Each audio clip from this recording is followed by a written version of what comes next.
Well, welcome Field Home Farm Sessions, episode 208 on the last day of May 31st, 2025. KJ is on already, just bounced right on. I seen on Facebook you had a little girls' weekend. Was that last night or whatnot at the Blue Jay game? But got to have a girls. And Emmett Foster's on too. Emmett must have got notified. I got to talk about. I talked to the old SWAC for a long time there the other day, so I'll get into that. Get into how cold it is. Edmonton won. 4-H judging night. That's why you're on, KJ. You must have had what do you call that? Sixth sense or whatever. You knew I was going to talk about the 4-H judging. Couple breakfasts. Talked to another guy at the 4-H judging, and my top 10 TV shows. So I'll get into how fucking cold it is right now. I just checked the weather because I wanted to be exact because, you got to be exact. Plus, in Bradford, Ontario, hour and a half north of Toronto, on Saturday, May 31st, it is plus 7 friggin' degrees. It feels like plus 3. And the Weather Network, you click on the Weather Network, and there's some raindrops coming down your phone. And I said, motherfucker, that is not, sorry for all the sensitive people. I didn't mean to use that term.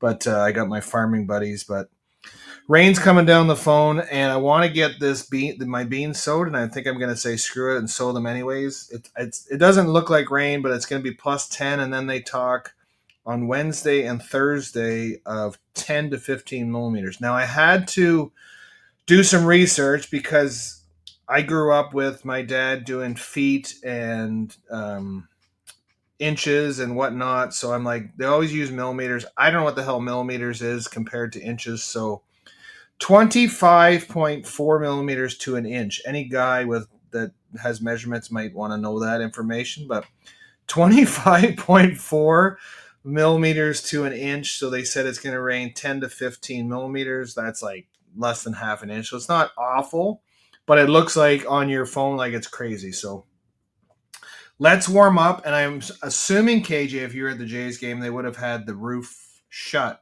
if it was cold, because that's the beauty of the Sky Dome, or Rogers Center they call it now, is that you can close it. And everybody that I remember when it opened in 89, everybody, it was the wonder of the world. And then 25 years later, everybody says it's shit. And I still think it's a great stadium. You can close the roof and have a Jays game in the sunshine or in the open air. So it's beautiful that way. And speaking of that, old Gordy T, he wants to get my business. I know, KJ, I listened to a past episode and you don't know Gordy Tomlinson. But anyways, I'm going to tell you about him. He works for SureGain Feeds now for selling chicken feed, and one of the I don't feed with them. I feed with Newlands, but one of their enticements to get you to, what do you call it, cons to get you to feed with them, is they take you out for dinner or give you this or give you that. And he said, "Do I want to go to a Jays game on June 16th?" And I said, "Well, let me ask my wife." And he says, "Well, you can take somebody else." I said, "Well, yeah, but I usually go for my wife first. I'd ask her first." So she's busy that day, but I get someone else. Maybe my kids would go, or Emmett. Maybe I'll take Emmett. Hold on, unedit it. So he's taking me to the Jays game June 16th with another couple of neighbors, and then I had breakfast with my feed guy that I feed with now for Newlands Feed from the chickens. And I said, "Dave, I might be cheating on you because I'm going to go to the Jays game, but I'm not switching feed companies. So if Gord Thompson listens to this, I might switch. I'm thinking about it. But for Dave, I'm not switching." Allie's on. I don't know who you are, but how are you? So I had breakfast with Dave the other day. He usually takes me out for lunch or breakfast, and then we go over the feed results and how good we did on the flock and how much it costs and how much profit I made.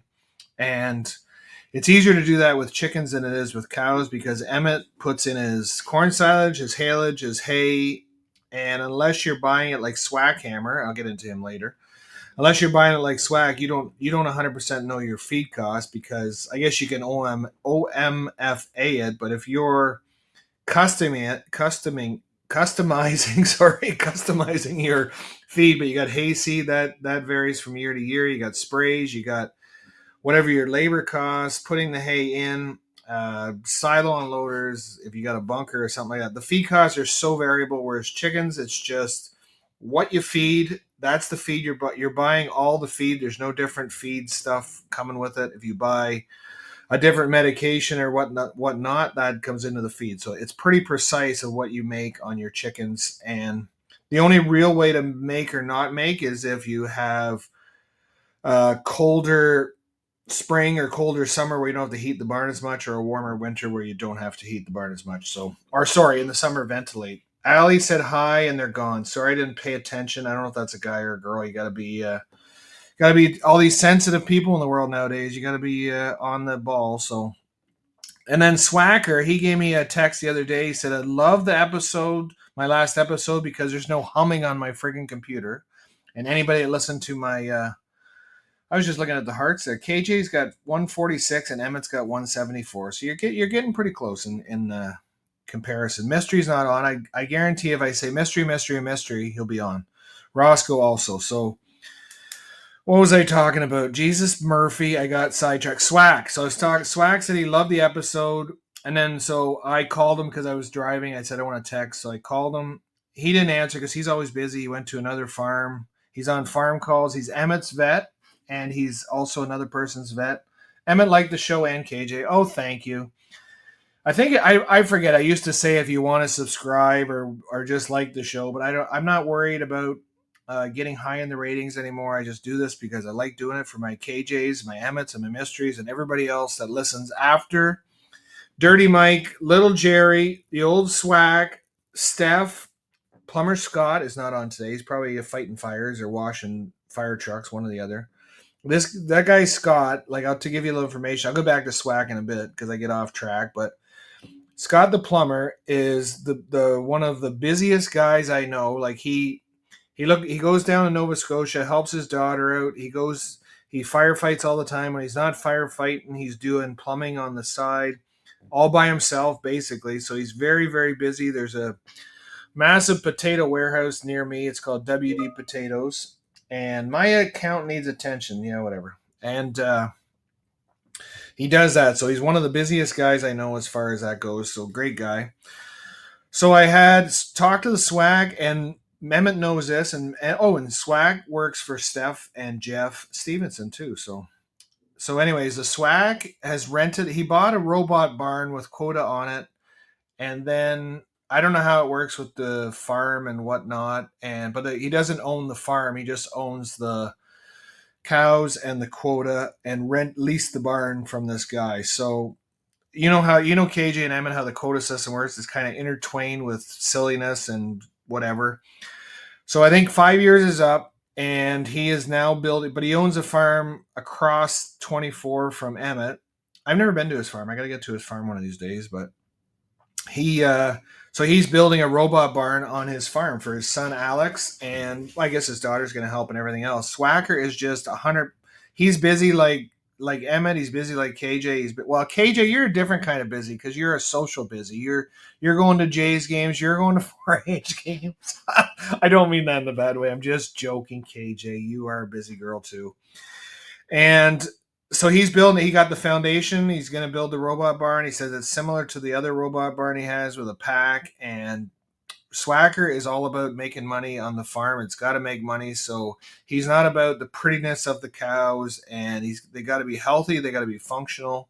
He's a vet, which makes it handy too. He doesn't have to worry about vet bills, but they do a great job. Now, Emmett, get the foundation started for your robot one of these days. And then Farmer Tim, I told you, I said one day, your farms are backed on each other. Why don't you build one robot barn, have the line in the middle? That would be the middle. You have one robot barn on your side where the milk house will be, and then the milk house will be on Farmer Tim's side. And then one person can do the whole chores. It'd be amazing. You could do that so easy.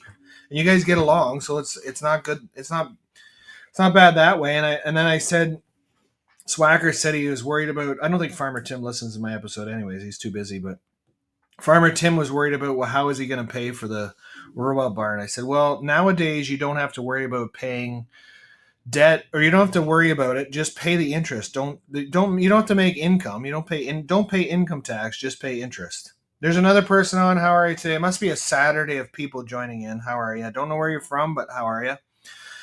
Breakfast, Dave, and I had lunch at St. Louis that day too. And I am off. KJ would know if you've been listening. I am still off the alcohol, so that is now 6 days and counting that I haven't had a drink. So I went into St. Louis, and Rosa, oh, he's gone. See, he's not a loyal listener. So Rosa, she opens a beer, and I said, Rosa, I'm not drinking. She goes, what? And I said, no, I'm not. I'm taking a break. I'm taking a break from the alcohol for a little bit. I said, we'll see what happens.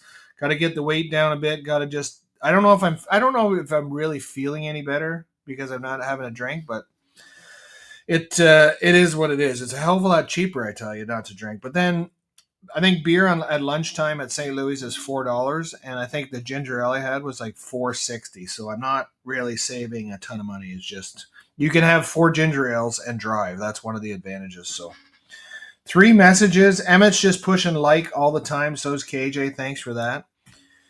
So we got that. We talked about Hammer. Yes, Hammer's getting the robot barn. So we went to 4-H judging. So last night, holy crap, I got a lot of stuff on here. But anyways, last night was our 4-H South Simcoe 4-H judging. Oh crap, what do you call it? It was like the pre-judging class. So they had like last year they just went and they judged. This year they did like a pre-judge, and it's kind of KJ. You'll have to explain all this to me, but it's part of their 4-H club. So if they miss a dairy club, they can go to this, and it makes up for a night that they missed. So it's kind of whatever. And they judged. So they judged. They learned. They didn't even judge. They learned how to judge dairy cows. They learned how to judge beef cows. And Mr. Loeb is calling. I better talk to him later because he'll be calling me about his baby and see how his baby's doing. I'll let you know all that later and see how his baby girl doing. I'm assuming if he calls me, everything's great because I'm not a doctor. So hold on, KJ, unedit it. Let's go. I'm just trying to look here. Make up meeting. There you go. Unedited water break. I know when I listen to my podcast when I was picking stones, and I was like unedited water break. I'm thinking if you're listening live and you're waiting for me to have unedited water break, whatever. But it's funny. So they judged dairy cow. They learned how to judge dairy cows. They learned how to judge beef cows. They learned how to judge a pair of cowboy boots. Now, KJ, I don't know. Last year it was bicycle helmets. Now, I don't know what the hell is going on. And then they did something else. I talked to a few people. Mr. Colin Walker from Stainer was there, and great. I've talked about Colin in the past. Colin is one of the smartest thinkers I know. Like, fuck, he thinks about every single aspect of his dairy business, and he's building a robot barn. I don't know if I told you that. So he's building a robot barn. His barn, he had a tie stall there about 10 years ago, and they lost it, unfortunately, to a fire, lost all his cows, rebuilt a beautiful parlor, beautiful barn, bunk silos, just it's an amazing setup. He put a robot feeder in a few years ago, Lely robot automatic feeder for his cows. That was pretty good. And then now he's got a robot barn. So I got to get up there and see that with their family. We get along good. The kids get along good. I was bugging his daughter last night because my son is in love with her. She's 17, Larissa. My son's at 10. Every time he sees her, he gives her a big hug. So I said, Larissa, what are you doing? You don't like to milk cows anymore? She goes, what do you mean? I said, well, you're putting a robot in. She just looks at me and smiles. Because when you have a robot, you do not milk cows anymore. So I talked to Colin. I said, Colin, because he said congratulations on being a chicken director and all that. And I said, Colin, are you not on the Simcoe milk committee or anything like that? He goes, no, I never have. Like, that is the type of guy that you would love him on one of those boards because he thinks meticulously about every financial part into the business of what it costs to do anything to do with seeding. He's got a lot of cash crop.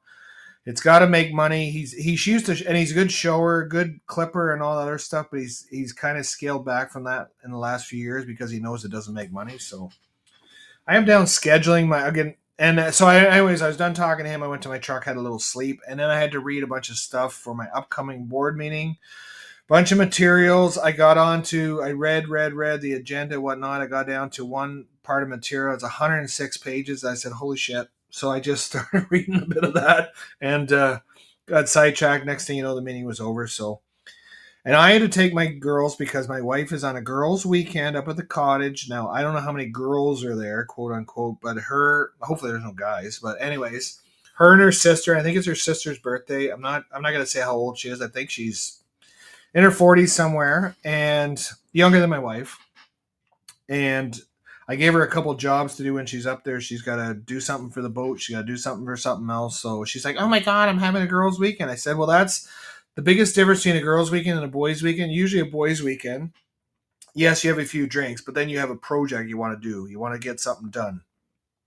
Girls' weekends, they cook and they do what. I'm not going to get into negativity. It's just a different type of It's a different type of weekend.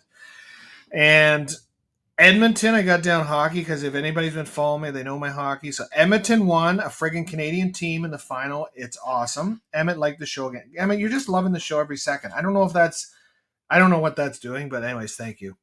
Edmonton won. Holy crap, that was a rough game with Dallas. They beat them, but they were beat up. Like I watched the goal with McDavid, friggin' fast as hell.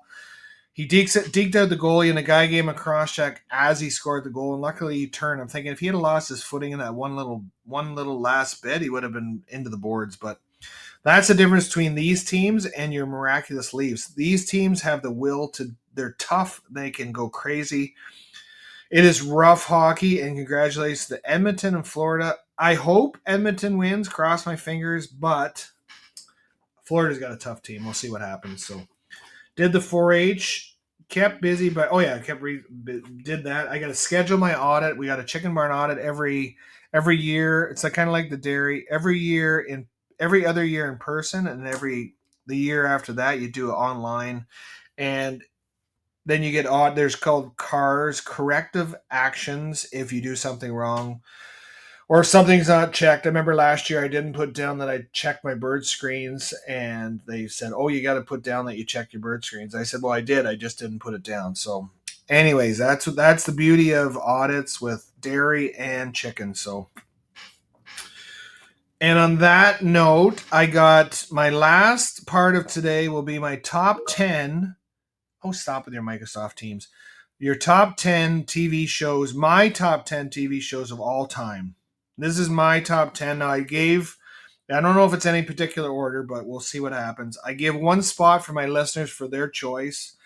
And if anybody wants to text me, KJ and Emmett love to text me, but it's not particular order except for the first one. The first one I'll let you know. That's a guaranteed spot. So I got Clarkson's Farm down as my number 9. Number 10 was your choice. Number 9 is Clarkson's Farm.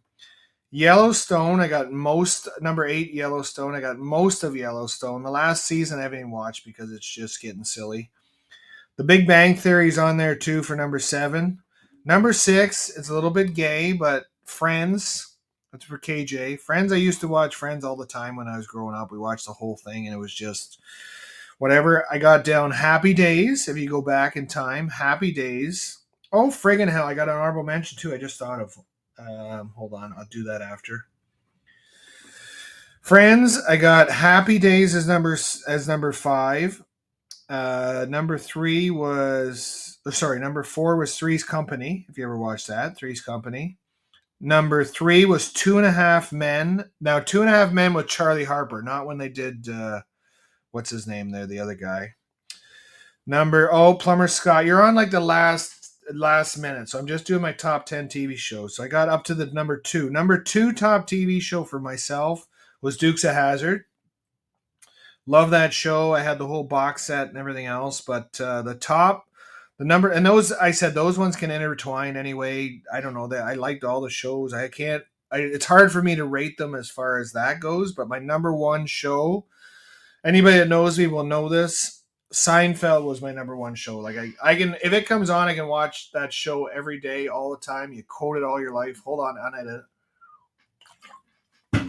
But I got the number 10 is the listener's choice. I said that before you came on there, Scott. My honorable mention, I didn't have it down, was A-Team. Like, I love that honorable mention. A-Team was one of my favorite shows too. So that's my top 10. I want the number 10 can do listener's choice, whatever your TV show is. Now, mind you, we got a mature audience, except for Autumn Unwin. Where's Autumn Loser, KJ? She hasn't been on for a long time.